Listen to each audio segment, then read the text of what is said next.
This is the Markets Farm Morning Show, broadcast number 403 for Friday, May 22nd. I'm Glenn Halleck. ICE futures canola contracts are mixed on Friday morning after sharp losses yesterday. The July canola contract is up 10 cents at $467.30 per ton. The November contract is down 40 cents at $473.70 per ton. The Canadian dollar is lower this morning at 71.21 US cents compared to Thursday's close of 71.76. Chicago soy oil is pushing lower again after taking collateral damage on Thursday from the spat between the United States and China. There are gains in Malaysian palm oil and European rapeseed. The rain system over Alberta and western Saskatchewan for the last few days is moving eastward. Also, another system is coming out of the Dakotas and will bring light to moderate rains to eastern Saskatchewan and southwestern Manitoba. Temperatures on the prairies will mostly be in the teens for the weekend and then pushing into the 20s come next week, along with dry conditions. The Canadian Grain Commission reports producer deliveries of canola were 296,000 tons for the week ending May 17th. That's down nearly 20% from the previous week as farmers concentrate on their spring field work. Exports are down 5% at 131,700 tons, and domestic use is down 20.5% at 188,400 tons. The Saskatchewan Crop Report released yesterday says overall spring planting is at 51% complete. Canola planting is at 38% finished. Alberta issues its crop report later today. Earlier this week, Manitoba reported seeding was 42% complete. The U.S. markets will be closed for most of Monday for Memorial Day. Trading will resume Monday at 7 p.m. Central. Running off prices at the Chicago Board of Trade, soybean futures are lower Friday morning. The July soybean contract is down 3 cents at $8.32 per bushel. July soy oil is down nearly half a cent at 26.63 US cents per pound. July soy meal is up 90 cents at 283.40 per hundredweight. Corn futures are slightly lower Friday morning, with the July contract down a penny at 3.17 per bushel. Chicago oats are higher, with the July contract up 4 cents at 3.23.5 per bushel.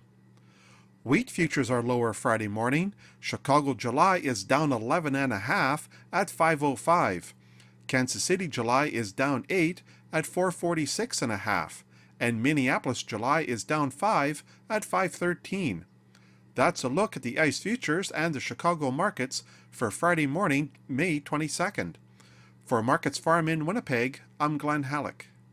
Spring is here, and the drive is on for savings. Get up and running today during New Holland's Spring Drive sales event from Butler Farm Equipment in Fort St. John. Find great deals and special savings featuring 0% financing and cashback offers on New Holland tractors, from compacts to high horsepower models and everything in between. Save on select New Holland hay tools too. Call Butler Farm Equipment at 250-785-1800 today, because just like Spring Drive savings won't last long.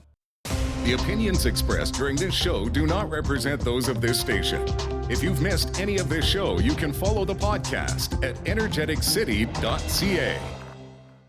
Now, an in-depth look at the news and information shaping our community. This is Moose Talks with your host, Doug Craig, on Moose FM.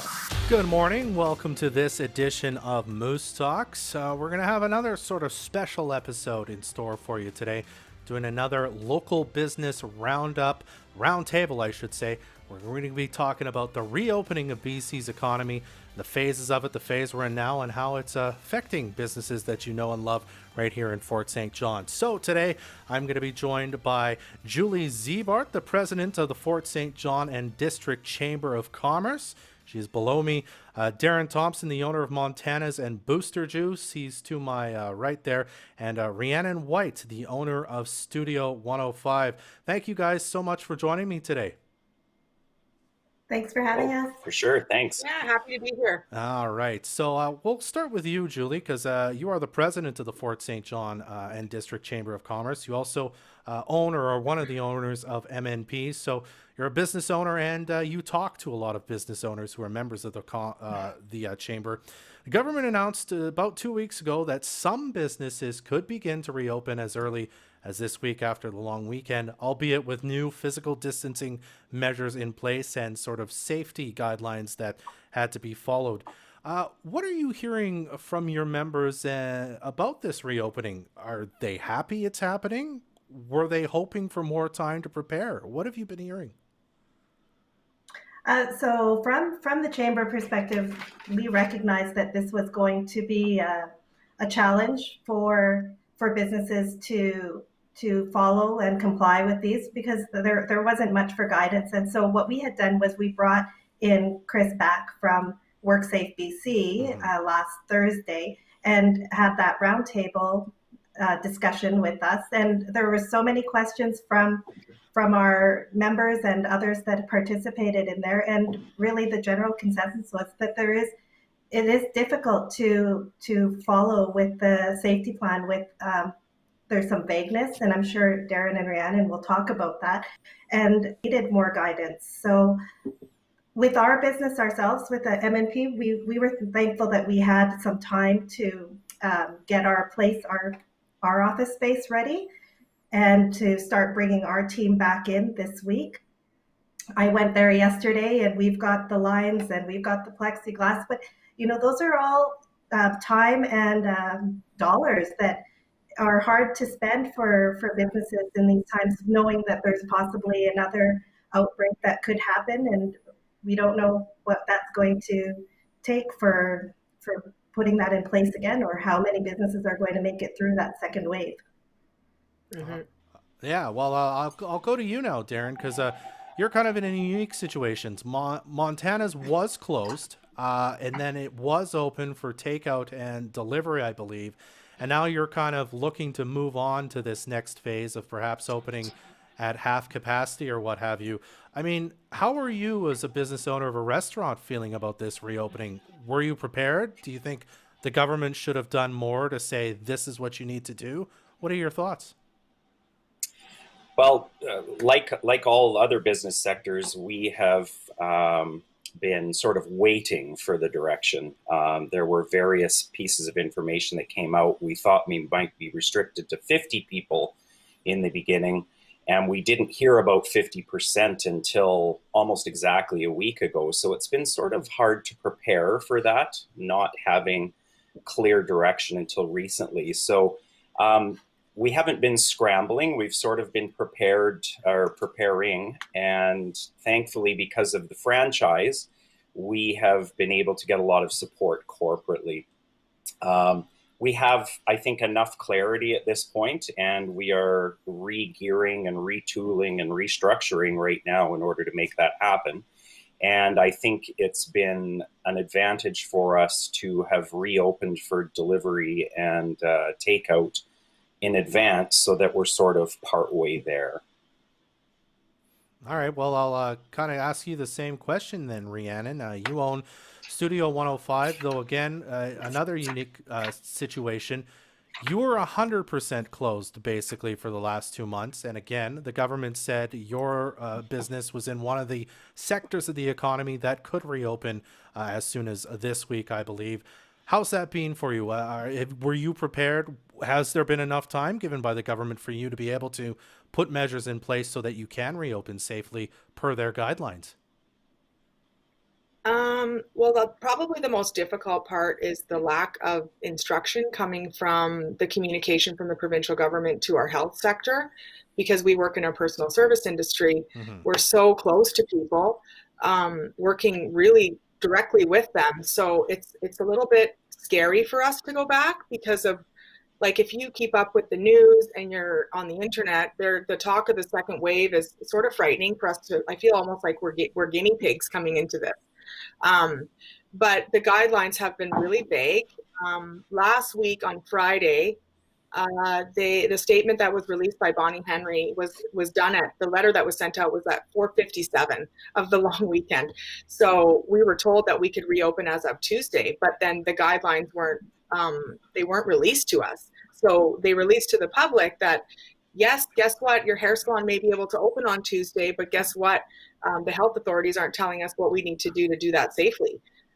So it's been very confusing for a lot of people, especially the consumer, because they see what's happening. They see businesses opening and they're going, well, how come you're not open? And I need to make an appointment. So trying to relay to our customers and our staff just what the protocol is going to be like and what it's going to look like when we come back, because it's going to look really different.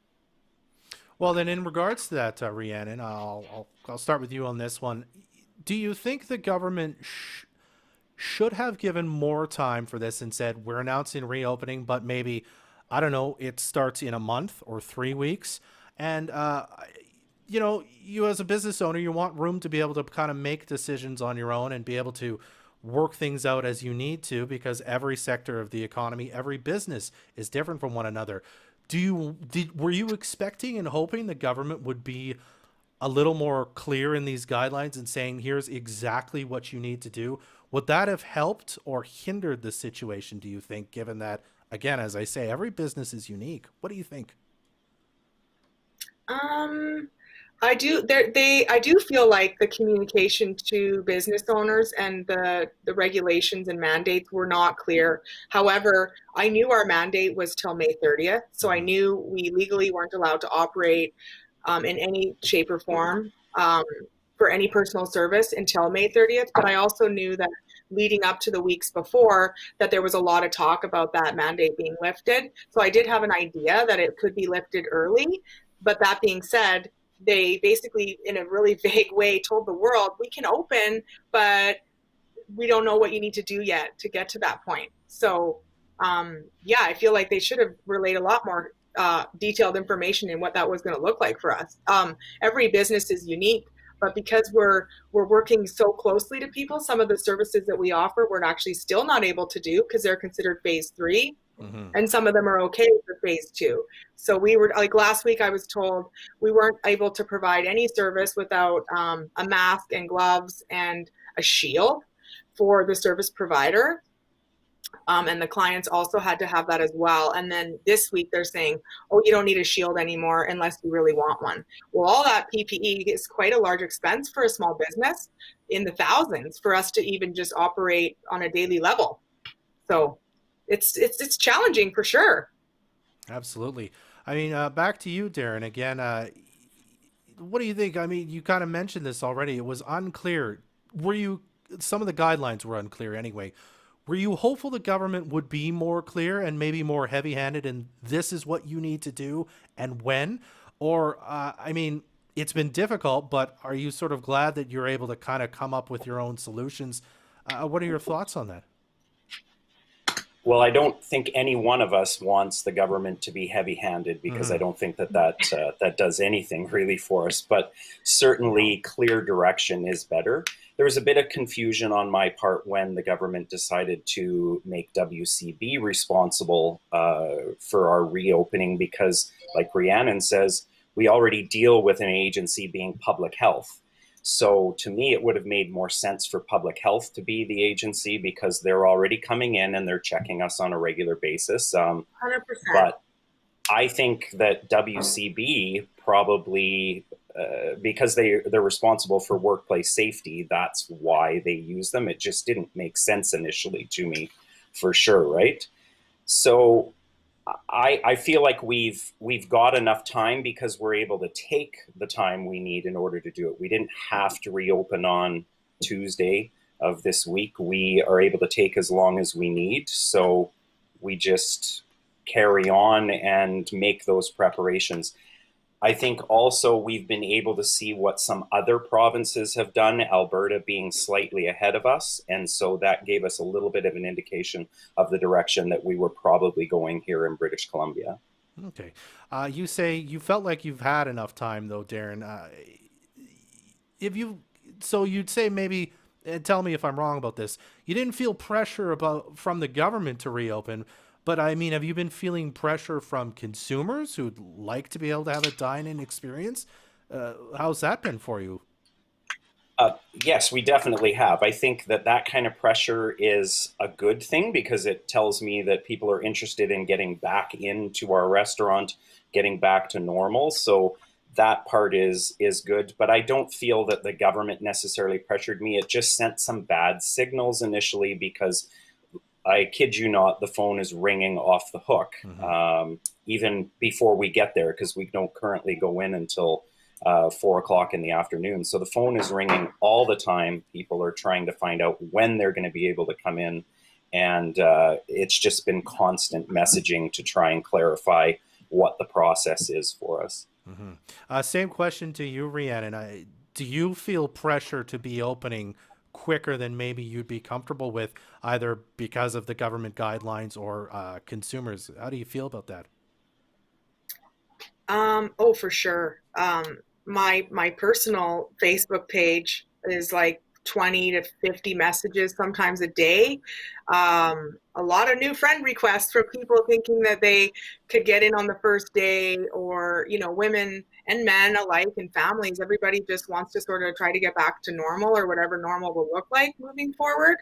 So they're seeing other salons open. And I've actually made the call. We're not actually going to be open to the public till June 1st. And the first week we open will be an allotment for our VIP clients that that were booked in while we were mandated to close. And then we'll open to the general public on June 8th, because the PPE equipment that I'm going to need as a restriction, I can't get. I'm having a really hard time getting some of the things that we need. And I want to make sure that the guidelines and regulations are really clear to my staff and my team, so that they understand that I don't want it to be a scary experience for them to come back, because for some of them, it's frightening and it's frustrating and really challenging, and they don't know what that's going to look like. I don't know what that's going to look like, and it's not been. Some of the restrictions have not been relayed, and they're changing every day. So I find out last week that one of the restrictions that we had was this, and then this week, oh, guess what? You don't have to do that. We don't think it's a restriction. It's a recommendation. So it's been really challenging for sure, but clients, they're excited to come back and sort of have some sort of normalcy. And there's a lot of gray-haired ladies out there that are really looking forward to their hair appointments coming up. Absolutely. Julie, I'll end with you on this one. The same thing, you hearing from chamber members and even at MMP, did you feel pressure to open from the government and from consumers, or is this kind of like, we just would have liked more time to get things done and ready to go, but we'll open when we feel like it. What have you been hearing? Well, for sure. So, coming from MNP and with our tax season, this was definitely a tax season for the books, because we had to move very quickly to go online and work from home. And that's not the normal for our clients. They're used to seeing us face to face, working in meeting rooms with us. And so we've had to adjust very quickly to that new normal. So it will be nice to come back to the office, but that's going to look very different as well. And I believe our clients have adapted very well. We've adapted as a team very well, but it has definitely been challenging. Okay. And again, from from your members in the chamber, you hearing that pressure? Are they feeling pressure to open maybe quicker than they might be comfortable with? What are you hearing? Yeah, there's definitely that pressure, and it's an economic pressure, right? Yeah. So when you've been closed, we've been fortunate because we've been able to work from home. But if you look at hospitality, you've looked at the beauty industry, you look at tourism, they've had to have a complete shutdown, and then they're getting their guidance days before the actual reopening. It's not enough time, and I know businesses have been thinking, much like Rheannon, that might be the opening day that's available, but they're going to take the time to make sure that they comply with all of those standards. All right. We're going to have to leave it there for now. We're going to take a quick break, but we'll be right back with our business roundtable on reopening of the BC economy right here on Moose FM and Moose Talks. It's down every back road. It's there when you go camping, at the baseball diamond, or when you're out for a Sunday cruise. Dirt. There's no avoiding it, but you can get rid of it with Mix Suds. Head to Mix Suds Truck and Car Wash and say goodbye to all that dirt. With their indoor wash bays, vacuums, waxes, and fully stocked detailing supplies, along with fresheners and so much more. Keep your vehicle nice and clean all year long. Mix Suds Truck and Car Wash on Alaska Road next to McDonald's. Make Suds make sense with Mix Suds. Action Property Management knows that home is where your heart is. And because of that, we've made it our mission to make sure that if you need a home in the beautiful Peace Country, we have the one that fits your needs perfectly. Whether you're looking for furnished or unfurnished, month-to-month leases, single living places, or a place for your whole family, pets, and all, Action Property Management will find your next place to call home. For a list of all our rentals available and an application to get started, check out our website at actionproperty.ca or see our listings at our office across from Totem Mall. Il Lago Family Restaurant is known for delicious Italian food here in Fort St. John, with every meal made from scratch. Things have changed during these crazy times, but you can still enjoy authentic Italian food. They are open for takeout to serve you from Monday to Friday from 11 a.m. to 8:30 p.m. and Saturday to Sunday from 4 p.m. to 8:30 p.m. Special health measures are in place to keep you and their staff healthy. Il Lago Family Restaurant, 250-262-8802, and check out the menu on their Facebook page. Contact Willie's Trucking Fort St. John for all your shipping needs. Big, small, they ship it all. They take pride in making sure your shipment gets to your destination in one piece. Willie's Trucking specializes in LTL freight deliveries from northern BC to Edmonton. They also offer small parcel shipping as well. Need urgent overnight delivery? They ship daily freight as early as the next business day to a large number of locations. They pride themselves as a trucking company to get it there not only fast, but safe too. Call today for a free quote, 780-488-2300. Check them out online, williestrucking.com. Craving pizza and bubble tea? Soul Sweet Cafe and 250 Pizza understands completely. They offer local delivery and free delivery over $20 purchases with Skip the Dishes. Call 250-785-1028 and place your order today. Soul Sweet Cafe and 250 Pizza on 100th Avenue. At McKenna Staffing Services, they pride themselves for professionalism and successfully matching hundreds of employees with prospective employees every day. Working with McKenna allows you to tap into their comprehensive database of candidates, which shortens the recruiting process. Whether you're seeking permanent or temporary staff, McKenna Staffing Services has hundreds of pre-screened candidates ready to go. For more info, call 785-TEMP. Got folks coming over and my vacuum won't suck, so I throw it in my truck, get them off to the vacuum store. It's on 99th Ave, they'll fix it up right, open 10 in the morning till 5 at night. They got all the supplies you need, you know. The vacuum won't suck, man, it doesn't work. Gets on my nerves. Energetic Vacuums on 99th Avenue across from Friendly Pets and on Facebook. Watch this show live on Facebook or download the podcast at energeticcity.ca. Back on Moose Talks, I'm Dub Craig, and we're talking with Julie Ziebart of the Fort St. John and District Chamber of Commerce, Darren Thomson, the owner of Montana's and Booster Juice here in town, and Rheannon White, the owner of Studio 105, all about reopening BC's economy.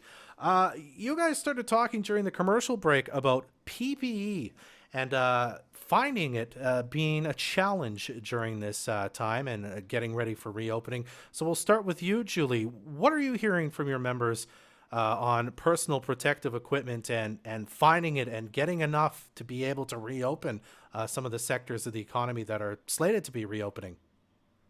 Yeah, I think what we've been hearing is that it is tough to find to keep that constant supply. You might have it now, but how long is this going to take? Mm-hmm. So what we had been talking about at the break is the healthcare or the healthcare sector.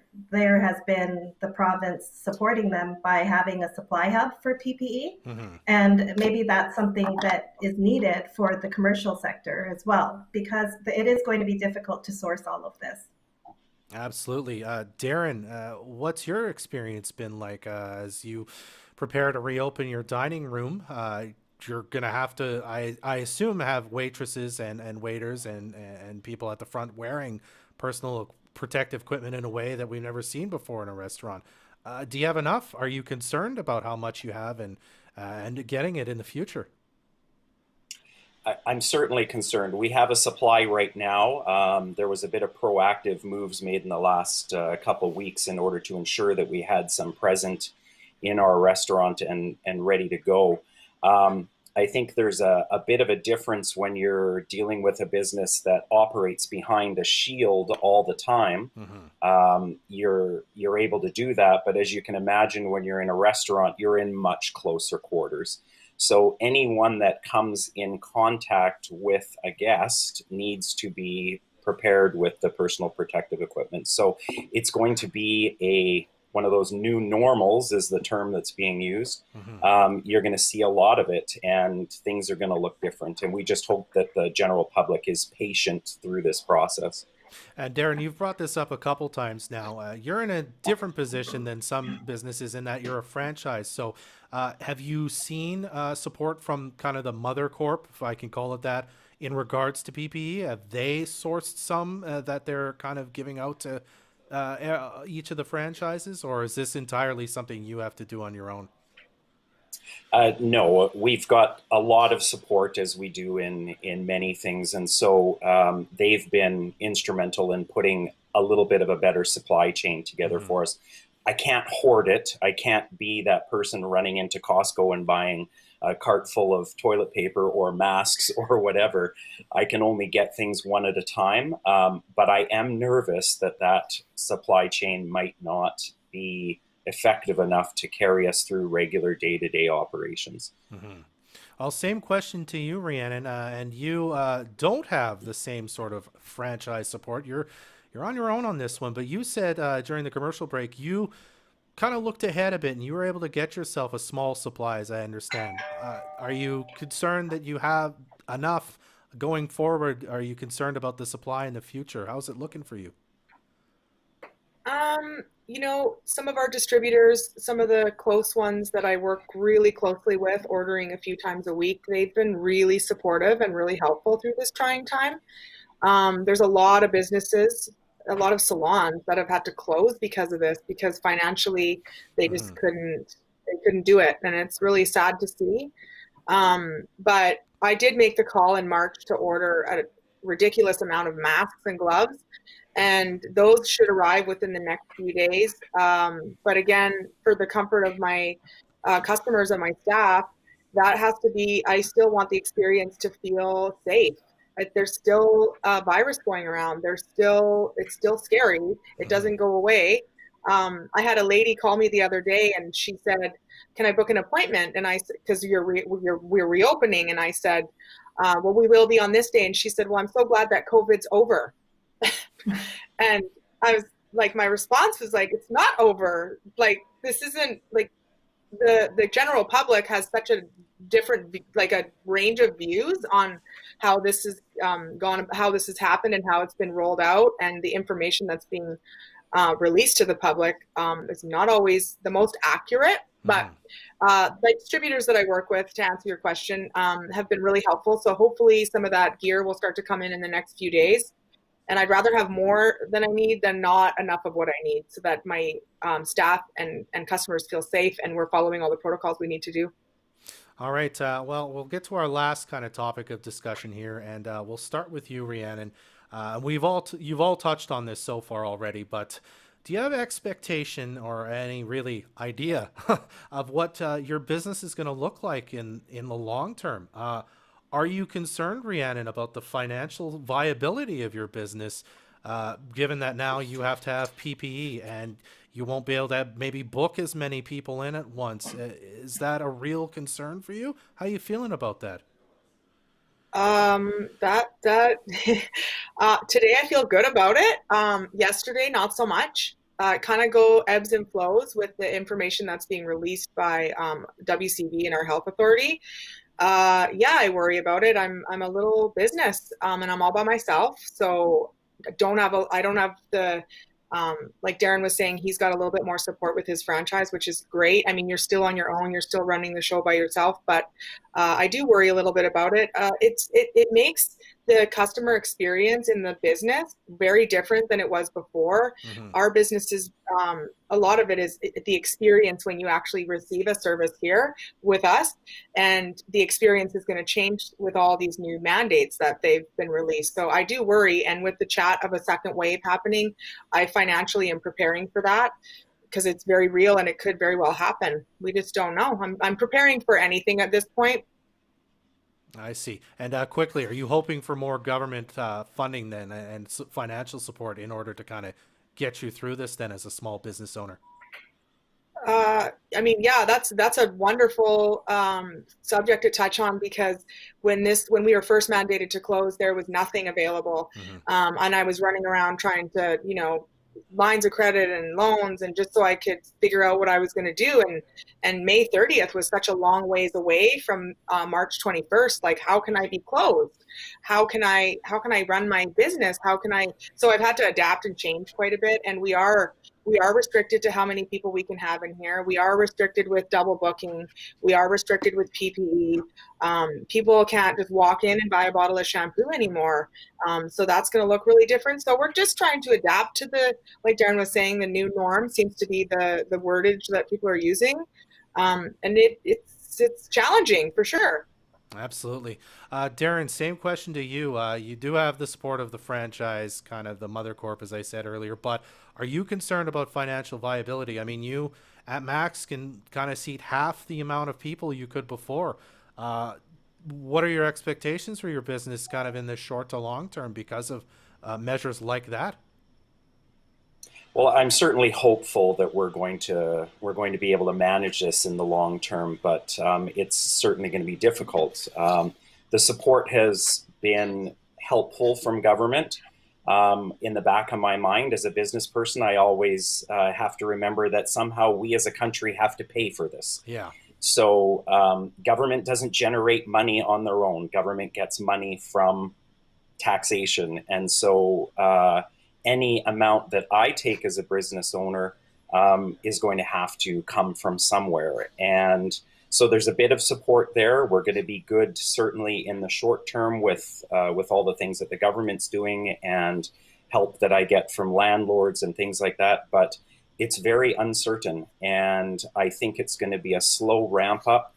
While you say we can seat 50%, I don't think we're going to be at 50% because there will be a sector of the public that will be uncomfortable getting back to normal. Absolutely. All right. We're going to have to leave it there, guys, but I really appreciate you taking some time to talk to us today. Thank you so much.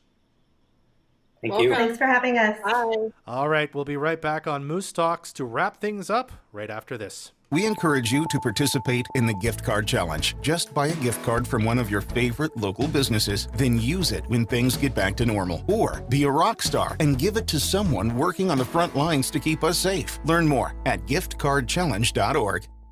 Aprons, pillows, quilts, sweaters. The Sew It Yourself shop has all kinds of fabrics and all kinds of patterns for whatever it is you're sewing, plus all the craft accessories you'll ever need. The Sew It Yourself shop in the Jones subdivision on Facebook and at sewityourselfshop.com. Desiree Janot Notary Public is a 3-time People's Choice winner for Best Notary, and they're open for business. They offer outstanding legal services to Fort St. John while following physical distancing protocols in their office to keep you safe. Whether you're buying or selling your home, estate planning, or need some legal advice on those topics, Desiree Janot Notary Public will help you out. Visit them at 10230 100th Street next to RBC or phone 250-787-1163.